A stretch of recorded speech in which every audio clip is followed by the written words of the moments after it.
Hello, everyone, and welcome to Neutral Game. I am your host, Miodrag, aka Real Soviet Bear, and with me is my co-host, Colin, aka 6264. Hey folks, how's it going? So, this is a very special episode because for once we will be talking about a single specific game rather than an abstract concept shared across several fighting games. Mostly because Tekken came out and people kind of went crazy over Tekken, and we wanted to give Tekken a shot.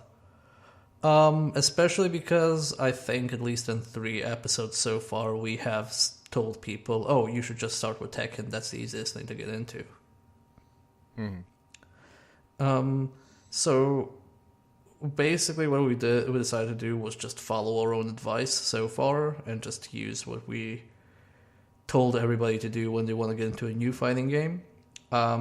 Especially because, like me at a personal level, I'm really bad at Tekken. Like, it is, or maybe was, one of my worst fighting games ever. And anything I did play with Tekken never stuck, so for all intents and purposes, I started from square one. This is one part of the podcast where I will actually do a little bit of a rant, because my history with Tekken is really, this story is going to have a happy ending, because I like Tekken 7 quite a lot. But Tekken is the reason I almost didn't become a fighting game guy. Because as a kid, the fighting game that was around a bunch was Tekken, and all anyone did was, first order optimal strategies, which is where you find one, the first successful and easy to execute strategy that you can find and just use it endlessly. So it was just everyone finding one cheap move and spamming it over and over, and that was fighting games to me as a kid. And it drove me crazy and almost made me give up on the genre. So, for a long time, I actively hated Tekken. And it is to Tekken 7's credit that it turned that around. It's also, I was being a bit of a dumbass and digging in my heels, and it took me too long to give the series a second shot. Well, for me, it was mostly whenever I would sit down and play Tekken with people who were somewhat competent at fighting games in general, I would just have a complete loss streak. I wouldn't win a single game, same as with Soul Calibur. So for the longest time, Tekken put me off of 3D fighting games because I thought, this is 3D fighting games that are problematic. I can't think in 3D, so obviously I should just stick to 2D fighting games for the rest of my life. And then I played Dead or Alive, and I realized, oh no, actually, 3D fighting games can be very logical. It's just Tekken that has, or Namco fighting games that have this weird logic they adhere to. Mm-hmm.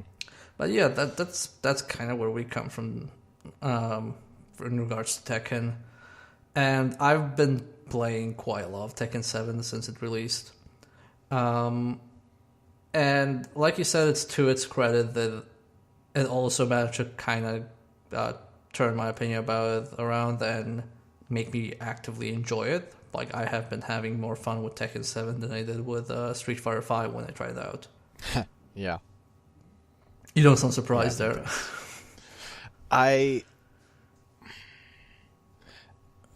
Street Fighter 5, I think if I had approached it without any expectations, I might have had more fun with it, but Street Fighter 5 was a actively disappointing game and also a bit of a mess. Yeah. So let's just start our talk about Tekken 7 first with what new things does it do compared to previous Tekken games that might have made us like it more than previous ones, because obviously we have tried previous Tekken games, so there has to be something different here. The biggest thing for me, the thing that really made me able to wrap my head around the basic level of strategy was the addition of armored moves. Yes, that's it. So you've got moves that have, is it a set number of hits of armor? I didn't do the experimentation. I just knew that I got away with a lot with armor. It's certainly weak to lows. No, so how armored moves work now in Tekken, and that's a new addition. Everybody gets at least one armored move, and while you're executing this move, it can only be interrupted by a low attack, if it is hit by anything other than a low attack for the entire duration of that move, it will absorb the hits and you will still take damage. There's no cap on the damage you can take as far as I see. So if you would have, say, Lucky Chloe spinning around and doing like 20 hits super quickly, all 20 hits would hit you, but you would still get your head out by the end of it.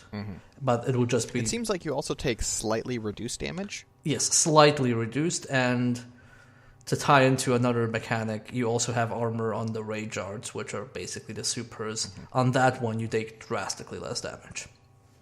Yeah. So this was the most basic level of strategy, which was I figured out. I was playing. My main, it turns out, in Tekken 7 is Lee. Nice. Lee is really good. Oh, he's really fun. And it's just sort of like using a lot of, you can get in close and do a quick flurry of punches like a lot of characters can do. But a lot of the time with Lee, you're keeping at a range and sort of doing a bunch of quick pokes with kicks to try and frustrate them into committing to something, and then use armor to power through it. Yeah. One of the big disadvantages, actually, of the armored move, aside from the obvious, if you hit me low, it'll just interrupt me. If you jab someone with a very quick punch, and I mean like Steve level, like the boxer level of quick jabs, you can actually hit someone while they're armored and then block the armored move because it's slow enough. So you would... I think that's great. I think that's amazing, because then, unlike on an advanced level, like, on a basic level, armored move is really good because, I can get my attack out. So even if I'm, stuck from being hit too much, I have this one thing that'll hit. But then, you as the person on the receiving end of the armored move, you have options aside from blocking to punish something like that. Like, even... You can also do throws. You can also do throws. You can also grab them. You can jab them and then block, which means you deal damage, but they don't. Or, if you want to trade, you can do enough hits that'll basically end up with, he hit me with his armor move, but while he was armored, I did more damage to him than he did to me, so I'm still kind of like a net gain. Because also a lot of those armored moves are tricky to follow up with combos. Yes. For reference, I'm playing Kuma in Tekken, who has a ridiculously quick armored move. I think it seems like it's one of the best in the game as far as armored moves goes, but it's an option that everybody has right now. And I feel like also it's worth sort of tying in. This is not, I don't think, new to Tekken 7. It's just sort of a Tekken thing. But as I say, like, until Tekken 7, I've only ever seen the most clowny of Tekken play. There's we say, like, you get a jab in and then you have to block the armored move, and in a lot of fighting games, being forced to block is a bad thing, because it's like, oh shit, you're blocking now they can capitalize on that, they can apply more pressure, they can lock you down, and that's way less of a concept in Tekken is a lot more about the back and forth, so it's not as big of a deal. Yes, you're kind of taking turns with your opponent in some cases, where I'll attack him, he'll block, but then I'll be at a disadvantage, and he will do his thing and try and attack me and block, and then you have this guessing game of, should I block high, should I block low? And it has this kind of like back and forth. It's not one-sided. It can be one-sided if somebody juggles you or reads you really well, but in most cases when players are evenly matched, it's going to be more of a back and forth than in other fighting games. And it turns the game, I think Tekken combos look kind of absurd, which is by design. I'm not saying they look bad, but compared to the regular back and forth, it looks a lot more like a normal real world fight than fighting games usually do, Yes, I think that's a lot to do with the way Tekken actually processes inputs, because in a lot of 2D fighting games, it's you do an input for your regular punches, kicks, and things like that, and then you have this abstract input of press down forward a button and then a thing happens. Whereas in Tekken, it's more of a flow of hold forward and then press this sequence of buttons, and you're kind of like, I'm pressing the buttons that do the punches, so punches are coming out, but if I hold a different direction and press those punches again, they'll come out in a different form, but they're still punches, so it feels more like an actual fight. Yeah, and the only exceptions to that are, well, I mean, there are some new characters that we'll talk about in a bit, but also like some of the Mishima clan with some of the misstep moves. Yeah. Where you're doing like forward, neutral, down, forward, and then a punch. And those, it could just be I'm not used to that style of input, right? I'm used to ArcSys style inputs and, Capcom Fighter inputs, and this is something different. I think they feel terrible. They do. Generally, the way you input directions in Tekken feels really bad because, so for example, for Kuma, he does have a motion that is similar to a lot of Arc System fighting games, which is quarter circle back, forward, and then a button. But the way Tekken registers the directions, I can't execute it the same way I do it in Guilty Gear or BlazBlue. It just won't come out, and it's not just on my end. I've been playing regularly with people who usually play Street Fighter, and they have the same comments. Like, I'm doing the same directional motions, but it's not coming out. Which move is that specifically? That is a command grab from Kuma. Oh, that's the... Oh, yeah, The sure. one where he grabs you and then spins you like a ball. Mm-hmm. Yeah, because I've had some weird issues. I mean, this is just like them doing input slightly differently, but like... Sometimes you try and do like his Tatsu, quarter circle back kick, and you get his teleport, and I don't really understand why. The input on him and also, well, less so, but also Eliza, who is also a quarter circle based character, are kind of weird. When I said Kuma, I didn't mean Akuma, I meant Kuma. Oh, sorry. I was like, I didn't know he had that throw, but I'm gonna play along because I don't want to sound stupid. Okay, well, it's fine. I've confused people before saying I main Kuma, and they just assumed I played Akuma. Yeah. Well, whoops.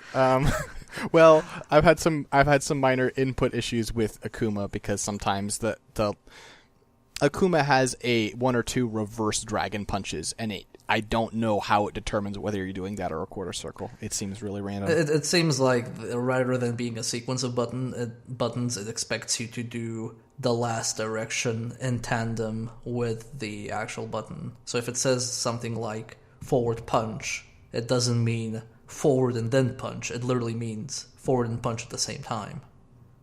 Yeah, but like, I mean, like they have different, so like, with the missteps, right? Mm-hmm.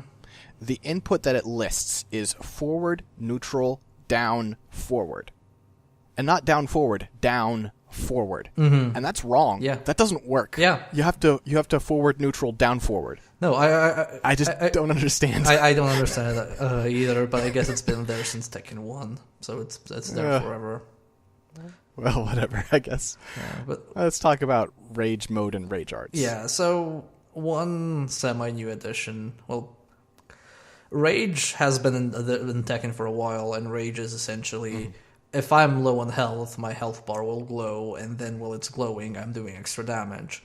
What they did for Tekken 7 is repurpose that as being a kind of super meter as well. So if my health is glowing red, I can either keep it that way to deal more damage, or I can spend it. I'll keep my health, it's just the glowy part that vanishes, and I can do a Rage Art. And that's kind of the thing that they've been putting the most focus on. It's essentially a super move. Like, it tries to hit. If it hits, you do a lot of damage. That's basically it, and everybody has one. Mm-hmm. And nobody knows how to use it. No, like, I have used them to punish, but, like, what usually happens is that I'm low on health, and, like, I swear to God, I don't do this much in other fighting games. I do it a little bit in BlazBlue, but I'm weaning off of it. But, like, there's just this primal part of your brain when you're like, I'm low on health and they're coming in, and it just goes, and you hit Rage Art. Yeah, especially because there's a shortcut button, which is just a Rage Art, which is a bit ridiculous. But, yeah, so what, just to illustrate to people what my online experience with Tekken has been, It's been like this. I have a normal fight. I'm fighting against a person who has obviously practiced combos. Like, they do a consistent juggle combo on me, and that's fine.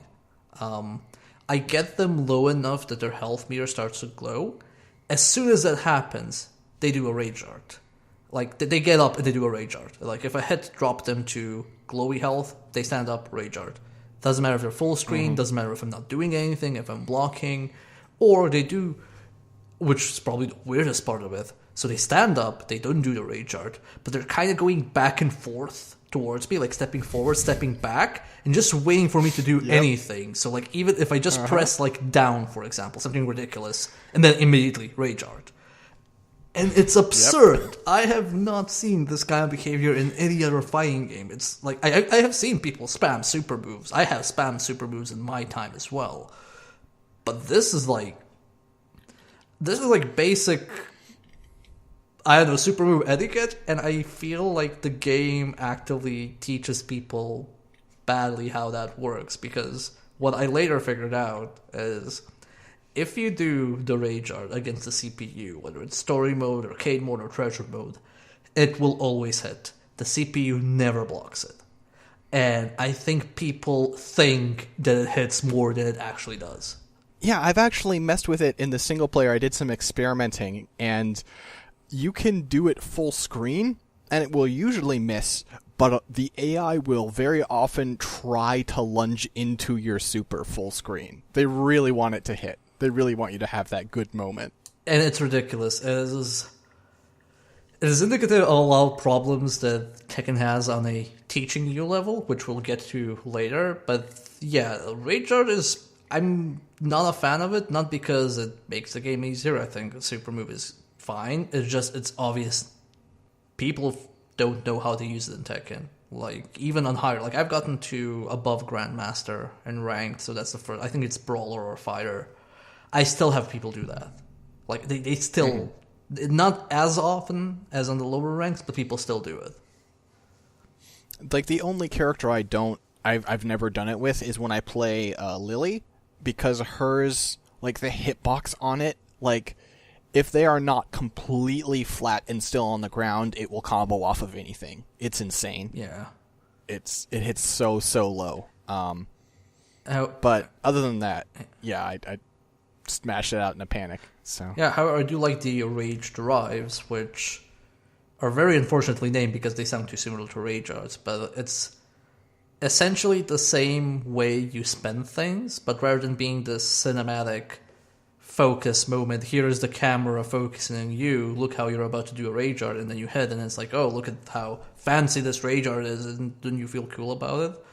Rage Drive is just you launch forward and you launch the opponent in the air, and you have, I think, a lot of invulnerability when you do that, and it's super quick. So it's basically a free instant launcher if you hit it, and then you can just juggle your opponent with standard combos. Yeah, I think yeah. They need more time in the oven with the Rage Art. I don't think you throw the idea away, but I think the current implementation needs a little work. Definitely for Tekken 8 or Tekken 7 Championship Edition or whatever.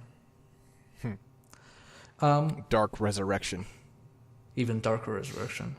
But yeah, other than that, the only new addition, which I actually genuinely don't like, is how they're adding 2D characters. Like, I think they've even used the term 2D character when referring to Elise the vampire, which was...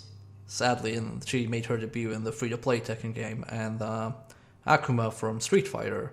And, like, usually when I play these fighting games, and there's a guest character, there's some semblance of how they work, but they adapt them to the new game. They literally just copy-pasted Akuma. Like, all of his inputs are genuinely the same command list things. Like, he even has, and I hate this on a fundamental level... He has the Street Fighter super meter in addition to the Rage Art meter. I think the super meter is weird and janky as a thing that they gave him. But other than that, the way he controls and the way he plays, I actually really like. I don't play him generally, but I think it's really cool. And obviously you are free to disagree. I do wish they gave you a better reason not to spam fireballs all the time. I mean, they're easy to sidestep, but it's just like there's not much disincentive. It's just sort of like, oh, they dodged it. Well, I guess I'll just throw another. But Eliza is a garbage design. Yeah, I haven't wrapped my head too much around her, but I just don't. I think you have, actually. I think that's it, I think you think there's more to her and there isn't. There isn't? She looked like some kind of sleep stance meter character, and I wasn't sure what was going on. She's just the most boring. She has some stance stuff. It's pretty insignificant in my experience. And I'm sure there'll be some super hardcore Tekken player who can explain to me why I'm wrong, and I would be delighted to be wrong. But in my experience, she has some stance stuff. It's barely worth doing. Mostly she just spams fireballs, and then she says I could use a drink because she beat you, because she's so boring. Yeah, it feels like when you play Bushido Blade and you have all these characters with swords, and all of a sudden, hey, here's a character with a gun, he'll just shoot you and kill you. That's how I feel about these 2D characters. Like, why? They're really not necessary. Like, if you want a good guest character, adapt to my system thing, Dead or Alive has Virtua Fighter characters, and they gave them parries even though they don't have them in Virtua Fighter, because that's how the game works in which they're in. They've changed the rules, but they make them still function similarly to their original game. That's my rant. Yeah, that's fair. I think, and I think there are a lot of parts of Akuma that work great. Like his armored move is a focus attack from Street Fighter 4, and as such he can hold it to build up damage, and that works really well in Tekken. It feels really cool. But the air fireball, and the air fireball, they should have taken away from him.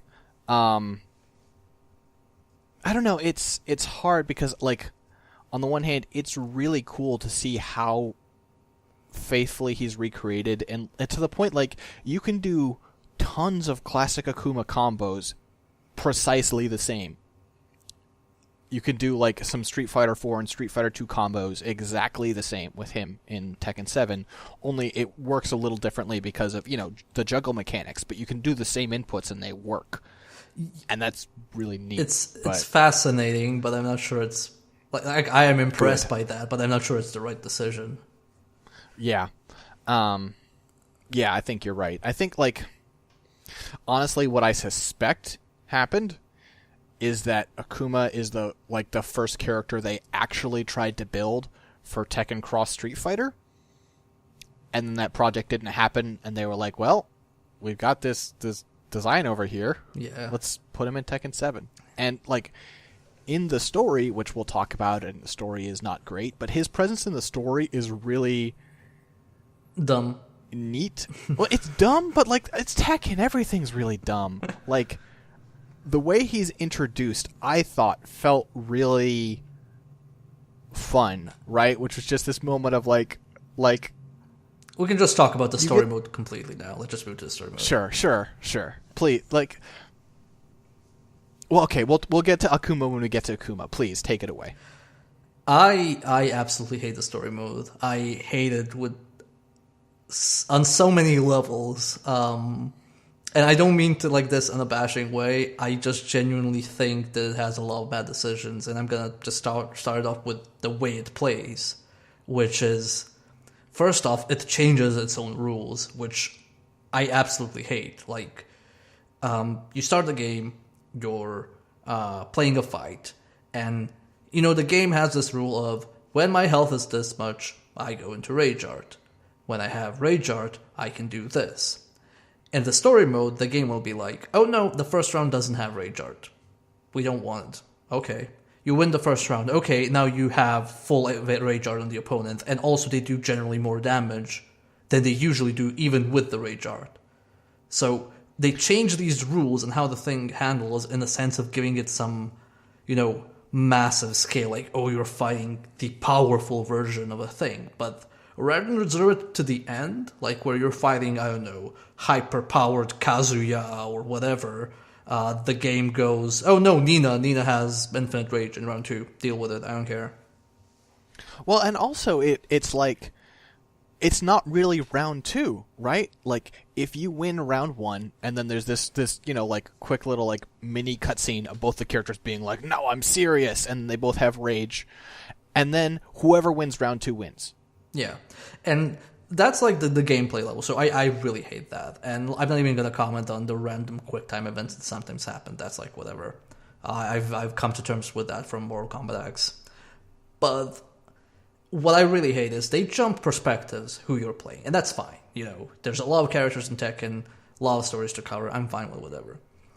But you have this moment where, for example, I'm playing as, I don't know, Alice, and I'm fighting Nina. And if I lose against Nina, I have to restart. And then I have to restart again if I lose. But then again, and then if I win, I'm like, cool, I won. And then Nina knocks me out in the cutscene. So I'm like, why don't you just let me play Nina instead? Like, it's fine. I don't need to play a good or a bad guy who are jumping between characters, just give me whoever. It's really fine. Oh, okay, I'm playing this character, and I beat this person, and then next chapter, I'm finding the character I used to play, and they're my opponent. Like, that's interesting. But no, they don't do that. Well, and also there's another thing you could do, which is a classic thing. Like, I'm going to use a pretty out of left field example because it's the one that pops to mind. But in the first Kingdom Hearts, pretty early in the game, you fight Squall, right? Because he gets in your way, and you can lose that fight, and Sora passes out, and the story continues. And then if you win the fight, Sora still passes out, and the story continues, but the dialogue's a little different. It's like, well, why don't you just do that then? Like, if I'm going to lose this fight anyway, why don't you give me a nice thing if I manage to pull off the win? And if not, and I get beat, then the story advances anyway, because that's what happens in the story. Yeah, and also, just the way the story is delivered, so to just give everybody a premise, the story is about... Oh, God. Where do I go? When I was 23 and covering the war, I took some photos. So the story starts from the perspective of a war journalist who lost his family to a war that was instigated by Jin Mishima. And Jin Mishima instigated the war because in the previous game he needed a war to awaken an ancient evil, because that ancient evil fell in despair, and the only way to kill that ancient evil was to first awaken it and then kill it. So he caused a war so everybody would be in massive despair. In the meantime, Heihachi and Kazuya are having, I don't know, a massive backlog agenda of trying to kill each other and take over the world and do whatnot. But it's all kind of set in this... It's not set like a movie. Like, it's 2 hours long, but it doesn't have the pacing of a movie. It has the pacing of a TV show. But because it's condensed in 2 hours, it's just... Like, when I say TV show, I mean, like, you have this massive conspiracy plot thing, and then it's stretched out, and you have some filler, and you jump between characters, and then it makes sense that you have 24 episodes of a massive TV show. But this is 2 hours condensed of a TV show style plot in a movie, and it's just massive faffing about, and then all of a sudden it's the final fight. That's my impression of it, and I just hate I hate like the delivery of it. I hate the way it teaches you how not to play. I really hate the journalist character. Like, it's some of the most massive, what is the meaning of being man? What is the meaning of war stuff that I have seen? And it's just ridiculous, like, that even Street Fighter V story mode was more interesting. And I skipped most of that. And it was more interesting to, like, watch him play. Did you play Metroid Other M? I have seen a supercut of all the cutscenes, so yes. Okay, well that works. The voice acting for the reporter is different, but it reminds me kind of Metroid Other M. Oh, you mean the... He just sounds so disconnected and monotone and bored the whole time. And listen, if I was given the script he was, I would be too. But, boy. It's just... It's just genuinely bad. I have played a lot of fighting games. I have played a lot of very bad story modes, and I've played previous Tekken games. Previous Tekken games had pretty okay story modes to follow, but this is just weird and a chore, and you don't get anything from it. No sense of satisfaction. The final fight, even, which I won't spoil in case people care about that. The final fight is so annoying that you actually, there are situations where you're fighting the thing you're fighting, and it has super armor that works in a way that nothing else in the game works. It's armor as in all of his moves have armor.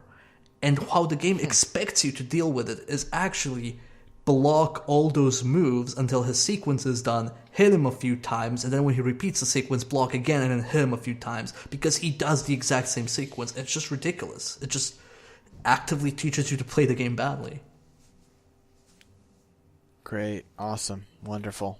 But let's go back to Akuma and how he is the only nice point of the story, because his only agenda is to kill the two most annoying characters in the game, Kazuya and Heihachi. And also, he just, there's... The cutscene where he is introduced is just sort of a scene that... How many times in the Tekken series has Heihachi been meditating in his dojo when someone smashes through the roof? Oh my god.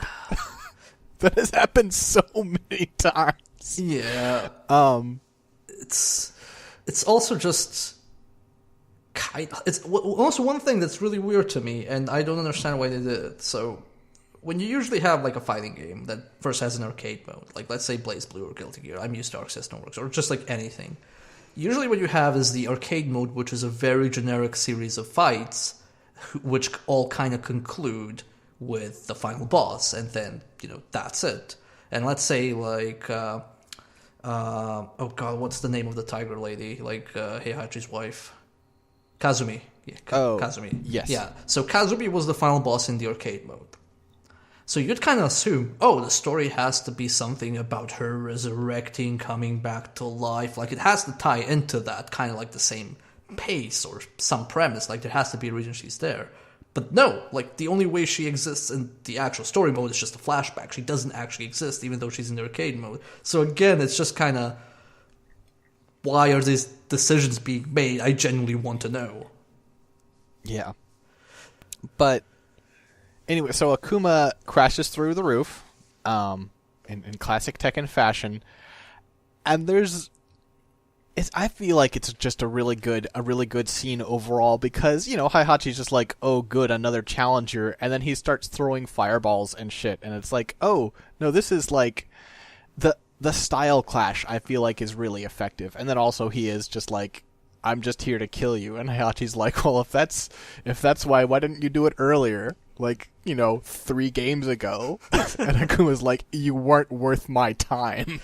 It's damn. I am on one hand, a smidgen of me is annoyed at how much they don't want to explain what the hell Akuma is doing there. They don't actually give you much details, but on the other hand, I really respect it, because why would Akuma even care about giving anyone details? He's just there to kill them. Well, and also I feel you can kind of intuit it, yeah. right? Akuma, his name means demon. Yeah.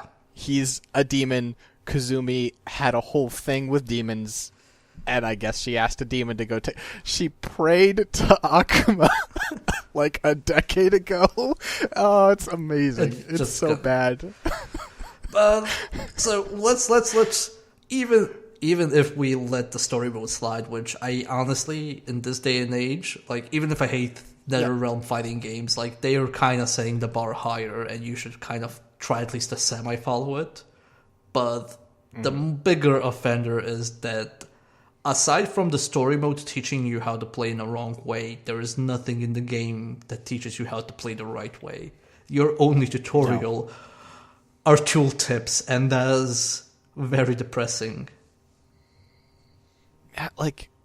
There is no tutorial mode. There is no training mode. There is a training mode.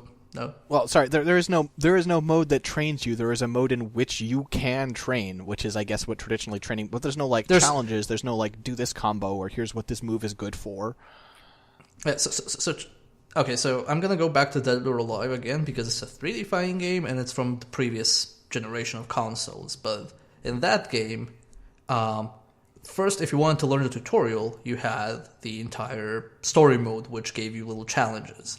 And you had, I think you also had a tutorial mode, but what's more important, if you wanted to learn a character, you had a list of commands, like it had command mode, essentially. And it would show you the command input above. And when you have that command input above, you input it, and if you input it right, it gives you a ding, oh, good job, you managed to land it, here's the next move. And then it cycles through all the, 100 and something moves, because it has pretty much as many moves as Tekken does. And if, a move says, oh, you have to attack the opponent while his back is turned, the training dummy will turn its back automatically when that move is queued up. You don't have to do anything. If you want to see how the move is done, you press a button and you have an instant demonstration of the move being executed. And that's a very effective way to go through everything.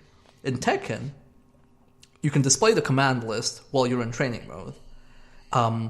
When you input the move, there's no indication whether that's the move that came out or not, which is a massive problem because a lot of moves in Tekken look very similar. When I was trying to figure out, when I was doing that whole misstep garbage with Kazuya, and he's got the Wind God Fist and then the Electric Wind God Fist if you do it frame perfect, I had no idea which one I was doing. I was like, well, I guess I'm probably doing the bad one, but there's no indication whether I'm doing it right, because they look exactly the same, except for one of them has slightly more lightning. I don't know. Yeah, and then when you do that, there's no indication it was successful. You have to manually switch to the next move or the previous move. If you want to see a demonstration, it's a very small load screen, but you still go through a load screen. Mm-hmm. And then if a move is hit the opponent while he's lying on the ground, well, go and press start, go to dummy settings, tell the dummy to lie down, and then the dummy doesn't lie down, but you have to reset the training room, and then he'll spawn lying down.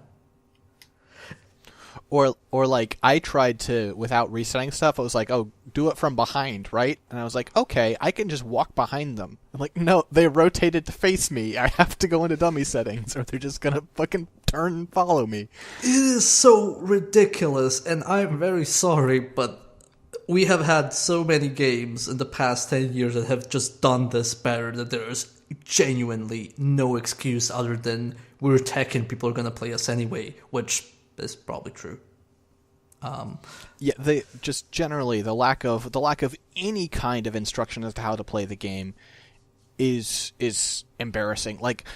We talked about all these ideas as to how to help how to learn to get into a fighting game, and I feel like I was only able to apply maybe half of them because the game just didn't give me the tools to learn anything. No, it was genuinely ridiculous. And if I wanted to learn a specific character, even with the move list that I have, for example, for Kuma, because he's a stance character, so he cancels some stances. I actually learned that some specific moves canceled into the stance only by watching random YouTube videos. There was no other way to find out. No documentation, no tooltip, nothing. And it's just insane because I'm the firm belief that Tekken is a very good fighting game to pick up because it has immediate feedback. You feel like you're doing stuff even when you don't know exactly what you're inputting because of the way the actual buttons are allocated. And it has so many good things, so many beginner-friendly things, but then the game actively antagonizes beginner players because it tells you nothing. It's even down to, the move lists are often around 100 moves, and, you mouse over them and it doesn't tell you anything. Well, cursor over them. You cursor over a move in Blaze Blue, and it's a fierce, slashing uppercut or whatever. And you go over all these moves, and you have no information except for their input and the name of the move, and the name of the move is very often a string of nonsense Japanese. Yeah. So, just to give even if we're not going into complex levels, just to give an example of one thing I got confused over. So in Tekken, if you don't press a button, you block. If you press back, you also block high and mids. But what I didn't know is, how do I block low? Is blocking low just down? Or is blocking low back and down at the same time? Or is it either or, both? Like, when there's a fundamental problem when I can't understand how I block in your game until I just actually try it in a fight, that's a bit ridiculous. Yeah. And it's like, I played some Kazumi, and she had a move where she just like sort of like, it seems like she smacks her thigh almost. She sort of punches straight down right in front of her leg, right? Yeah. And I was doing it against the training dummy, and it wasn't even hitting the training dummy. And I'm like, okay, I guess that move is useless and garbage. And I moved the cursor over it, got zero information as to what it was supposed to do. And then I was playing online against a friend, and I accidentally did it right before an attack, and she parried the attack, and then a tiger leapt over her shoulder and did a spin attack. And I was like, that's all. Tell me that. That's amazing. Why wouldn't you start the description with, oh, this moves that you parry with a fucking tiger? With a tiger. It was so cool. And I don't understand. Yeah, and so we sound angry here, but the only reason why we're angry, or at least why I'm angry, is I have had so much fun actually playing the game that these shortcomings just frustrate me so much, because I've been playing this online quite a lot. I have played this against colleagues almost every day since release on lunch breaks.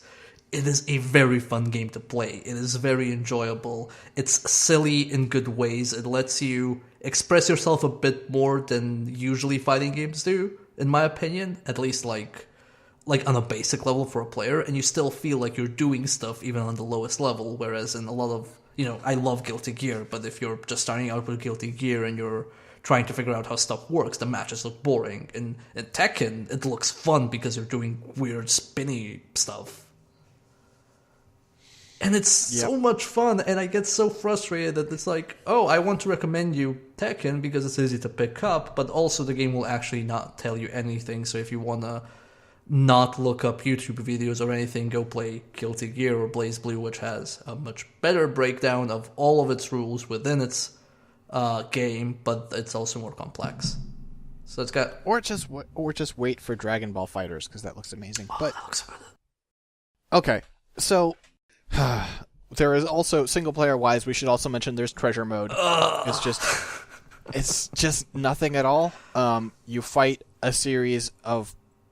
It's like an endless survival mode, only the people are wearing random outfits, and at the end you get drops. It's boring. No, you get nothing. You get garbage. Okay, so for those who don't know, I worked on free-to-play video games.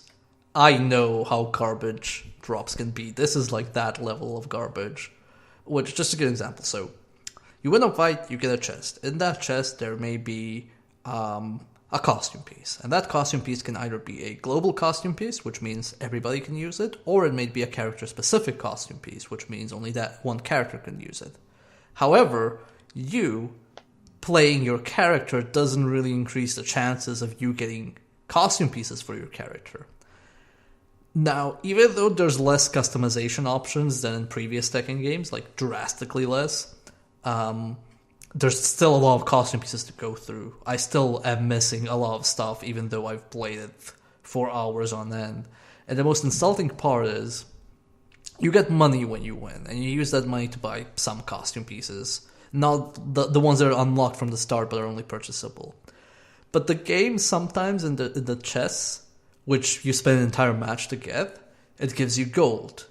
But it gives you like a fifth of the gold you earn from otherwise winning the match. Which is just insulting. And I don't want to play treasure mode, but I really want, rainbow colors on my bear when I'm fighting. So that's annoying.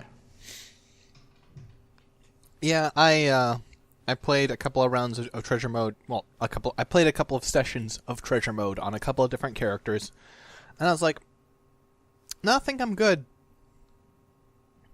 I think I'm good." Yeah. So. Yeah, I'm fine being an army bear with a glowing shield and rainbow sparkles. That'll be my character. I'm just disappointed that I can't have a hat on Kuma, which you could have in Tekken Tag 2. That is disappointing. In Tekken Tag 2. I customized Kuma to have jeans, a jacket, glasses, and a cap. And now he can only have glasses out of all those things. It's just disappointing. I played a lot of Tekken 4 on the PS2. So, as a Lee main, it was really easy for me. I just went in, and by default, I could unlock customization to make him look like his alter ego from 4, Violet, and then I was happy. Violet is great. Violet's great. Lee was my second pick of character, but I really wanted to play Kuma, which is really good because I have realized I have annoyed a lot of people online. I have gotten some rage mail, which is very nostalgic. I haven't gotten rage mail in fighting games in a long time. But also, I think some of my co-workers are actively hating me for playing Kuma. Tell us about your online experiences, Mio. So, my online experiences. Again, I start from, level 0, effectively. I did play Tekken before, but nothing stuck. And that was very bad. But I decided, I'm going to play ranked and try and get, not to the top, but I'm going to try and get very high. And I did get to above Grandmaster, which for me is... I didn't even expect that. But aside from the Rage Art spam, which we mentioned earlier, I've noticed that lows in Tekken are essentially overheads in 2D fighting games. Like the equivalent of how powerful they are, because people don't know how to block low. Yeah. And it took me a while to learn how to block low as well. But it's pretty ridiculous. But also, I have been a massive dick to people online, and I apologize to that. But basically, Kuma can lie on the ground on his own, which is the same way he lies down, as in like when you sweep him or knock him down. And instead of, doing the normal thing of getting up and fighting, he can attack with his claws while lying on the ground. He does like a backstroke almost? A backstroke or a forward stroke if he's facing forward.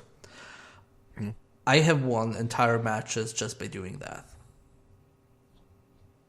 Like genuinely entire matches. Like I would intentionally just lie down and people would try to sweep me, and sometimes it hit, but they'd lose so much health in the process they just die. Or I just do the thing of since I'm playing ranked, I have the health advantage. The guy is far away, and he's expecting me to go forward to him, and instead I just lie on the ground and wait. And I don't mind timing out people.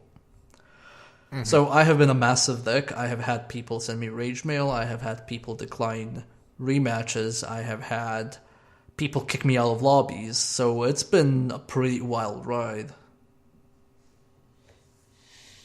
Oh, Mio. See, I've been an honorable and honest opponent, and thus I have not won very much. Well, if you had finished the story mode, you would have seen the quote at the end, which is, oh no, I just reminded myself. I was about to say, you would have seen the character quote, which said, it doesn't matter how you win the fight, it's just who's left standing, which I completely support. But then I also remembered another thing that made me lose my mind at the end of the story mode was that they used a freaking quote from they had a quote from Oscar Wilde. What? There's a quote from Oscar Wilde at the end. What? Yeah, the game ends with a quote of Oscar Wilde, and I think that's why I am hating myself to remember it, because I think after the 2 hours of the stuff I went through story mode, that just was the topping of it. That just like the cherry on the cake, just lost my mind. Like, how dare you give me a literary quote at the end? Who the hell do you think you are? What I wish it had done, what it should have done, is just had like the Call of Duty every time you lose a fight, it's sort of like it slowly gets blurry, and then the Oscar Wilde quote over the top. Yeah. Also, I see in our notes that aside from online mode, I also mentioned tournament mode, and I was very excited about tournament mode when I started playing it, which tournament mode is basically, you set the rules for a tournament, it's double, single, elimination, whatever, 8 people come in, people play, and depending on how many people join, you have a prize pool. Now, the thing that they did was, let's say it's full of 8 people, that's like 5 million coins or whatever. Sure. you only get your rewards if you stick until the end of the tournament, which is fine. Like, okay, I lost and I'm eliminated, I leave, I don't get the stuff I earned.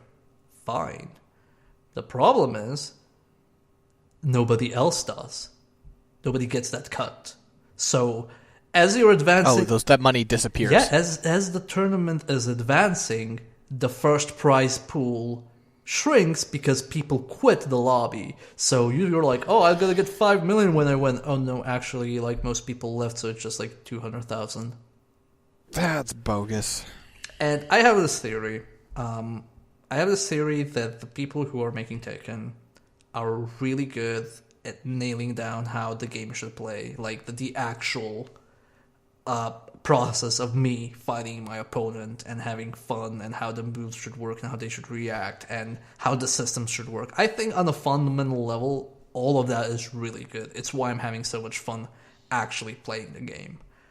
I think they are absolutely out of their field or just have no clue how to do single player anything else. Like single player content, other modes. I think they have a fundamental lack of understanding of, or just don't want to teach people how to play their own game, or kind of like build around different rules of their own game. It's just like the story mode feels like it's very per form, but it's also very badly put together. It's like kind of like, oh, we have quick time events like Mortal Kombat X, and we have switching characters like Mortal Kombat. People like that, and we have cinematics, and we have this switching dramatic moments like in Guilty Gear games when, I don't know, Eno has infinite tension, and you know that's dramatic and stuff like that. But they don't know how it all works for their game. They just take random ideas and put it, and I think that's a very bad thing, because now when I recommend Tekken 7 to anyone who wants to get into fighting games, I have to put this massive footnote of, also please look up online how to play the game, because this game actively doesn't know how to tell you. Yeah. I think that's like... ultimately, that's where I come down on the game as a whole. I enjoy it, and I'll keep playing it a little bit, but like, I am a person who really likes switching characters. Like, I always have a main, and probably a secondary as well. Yeah. But I like switching characters a bunch. I like seeing the range of what's in the game and what's possible. And Tekken does such a poor job of explaining itself at every possible opportunity that's just not doable unless I just want to play like a scrub and mash a jab for an entire match, and it's just not. I'm probably not going to be able to stick with it because of that.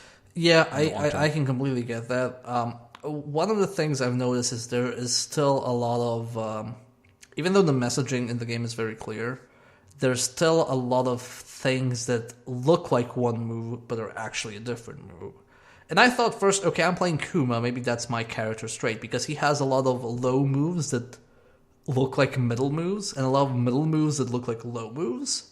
So in a lot of cases, sometimes it's just like the point of it is to look like a bluff move, but sometimes it's just the game says this is what it is, and there is no way of knowing it until you get hit by it or block it. And I first thought, okay, that's just Kuma. Maybe that's just the character trait. It's a zany bear character. But then I'm playing against other characters, and, I'd get hit by moves and ask my friend, wait, was that like a mid? Because that really looked like a low. And it's like, nope, it's a mid. And then I get hit by a low, and I'm like, wait, but that looked like it was a middle move, but no, it was actually low. So there's a lot of those situations where you have to learn things by fighting, and it would really help if there was this kind of like per character command testing move. Because then I could like also learn other characters. Like, it'll be easier to switch other characters, but I could also learn how to play against other characters. Like, I wouldn't lose to, I don't know, Gigas because I don't know how his moves look. I wouldn't lose to King because I don't know how to escape his super long grapple string, because you have to do a very specific thing to escape it, and I don't know what it is. No, but there's nowhere to know unless you look at it online. Mm-hmm. And that kind of like annoys me, and that's kind of why it makes it so hard to it's I want to recommend it, and I do recommend it. It's just with this massive, like, please be careful when you go into this. There's a lot of stuff you need to know as you go in. Whereas if I tell you to go play, I don't know, Dead or Alive or Guilty Gear or Blaze Blue or whatever, or even Street Fighter, I can be at least like safe in knowing that what you have on that disc is enough for you to learn how to play the game. Like, you don't have to open tutorial videos, ask people, look at guides. Like, there are actually tools inside to teach you everything you need to know if you want to know. Mm-hmm. Yeah, I think it's a cool game, and I think it's cool for people who already feel like they've got a decent grasp on how fighting games work and feel like they're up for the challenge of a game that doesn't necessarily tell you how to play. But if you are, like I'm sure a lot of our listeners are, like truly pretty new to this genre, I don't think Tekken's going to help you out. Yep. Yeah. I guess we're gonna have to start recommending a different fighting game now as a go-to thing. Well, maybe next episode I'll have a recommendation for a newer fighting game. Ooh. Perhaps. Ooh, mysterious. It's ARMS. We're going to talk about ARMS. But and if that doesn't work out, let's just hope that the Dragon Ball game is good. Yeah. Well, yeah. So let's wrap this up. I think we've yelled enough about Tekken. We've gone a bit longer than we usually do. Oh, I don't know. Once we edit out all the technical difficulties, it'll probably be fine. Yeah. So that's basically everything we think about Tekken. If you enjoyed the show, please give us a like, comment, tweet at us. If you're listening to this on iTunes, please leave us a review. It can be any review from 1 to 5. We would have loved it if it's a higher, but if you hate us, please tell us that too. If you want to follow us on Twitter and talk to us about fighting games, or ask us questions, or just suggest things we should cover, I am at MDK II. That's MDK Roman numerals for 2. And Colin is at 6264. That's with all words. SAXTWOSAXFOUR. Did I get that right? Indeed. Yeah. Unlike last time where I managed to misspell it myself. Yeah. Also, if you want to check out Colin's other stuff, go to Scanline Media or listen to one of his numerous podcasts. If you want to check out stuff I do, aside from the YouTube channel, you can check me out at twitch.tv/RealSovietBear. I sometimes stream fighting games, and sometimes I stream anything else. Yep. That's about it for us. Thanks for joining us, guys, and we'll see you next month. Later. Next month. Later. Next month. Later. Next month. Later. Next month. Later. Next month. Later. Next month.